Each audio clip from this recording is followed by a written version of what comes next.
Télé, vous le savez, vous propose un tour de France. Coup de projecteur ce matin sur Fréjus, un peu plus de 50 000 habitants. C'est l'une des communes en France, la plus importante d'ailleurs, où le Front National pourrait l'emporter. Regardez, c'est le résultat de notre sondage IFOP, sondage pour iTélé et 20 minutes. Au premier tour, le candidat frontiste arriverait très nettement en tête avec 37% d'intention de vote, 10 points de plus que le score de Marine Le Pen à la présidentielle. Il devance la liste UMP, le Parti socialiste et en quatrième position, la liste d'hiver droite du maire sortant. Au second tour, dans l'hypothèse d'une quadrangulaire, le FN remporterait l'élection avec 34% des voix. Dans le cas d'une triangulaire, l'UMP et le Front National feraient quasiment jeu égal, 38% pour l'UMP, 37% pour le Front National. Nous sommes en direct avec David Racheline, qui est le candidat du Front National à Fréjus. Bonjour, merci beaucoup d'être avec nous ce matin sur iTélé. Quel est votre message après ce sondage, la publication de ce sondage? Est-ce que vous vous dites, est-ce que vous avez envie de dire merci la droite, merci pour cette division? Écoutez, non, nous disons surtout que la dynamique est clairement de notre côté, face à une UMP, qu'il s'agisse d'ailleurs d'Élie Brun ou de Philippe Mougin, qui a clairement échoué.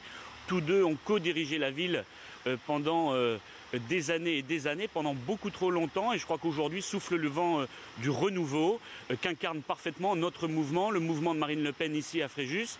Et je crois que c'est une très bonne chose qui se confirmera probablement au moment des élections municipales. Alors, on a pu noter notamment dans votre campagne cette affiche qu'on a pu voir sur Twitter. On va la regarder ensemble, David Racheline. C'est un dessin qui montre deux cerveaux, on va dire.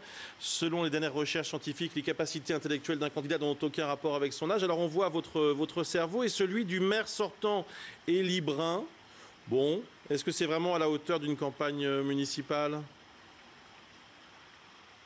Oui, vous savez, c'était une réponse à des attaques systématiques sur mon âge. Et j'ai démontré par cette image, et mon équipe de campagne plus exactement a démontré à travers cette image qu'Élie Brun et d'ailleurs aussi bien que Philippe Mougin faisaient preuve d'une grande immaturité, non seulement dans la campagne, mais aussi pendant toutes les années où ils ont mal géré cette ville.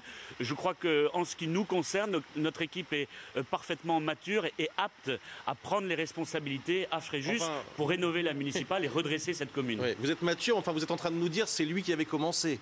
Donc c'est pas forcément, je sais pas si c'est une façon d'élever le débat pour cette campagne. En tout cas, on l'a bien compris, vous êtes mobilisé pour cette campagne. Que se passera-t-il au deuxième tour s'il y a un front républicain comme ça a été évoqué il y a quelques instants par Najat Vallaud-Belkacem, de la porte-parole du gouvernement?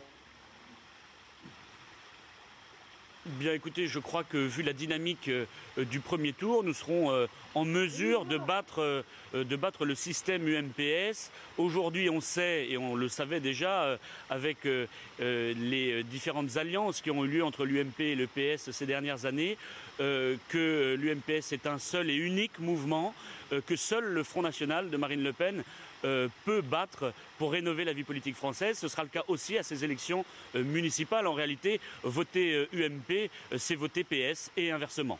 Merci beaucoup d'avoir été en direct avec nous ce matin sur iTélé. Je vous laisse découvrir la liste de tous les candidats pour cette élection municipale à Fréjus, dans le Var. Voilà, ils sont 6 et leur nom s'affiche à l'instant.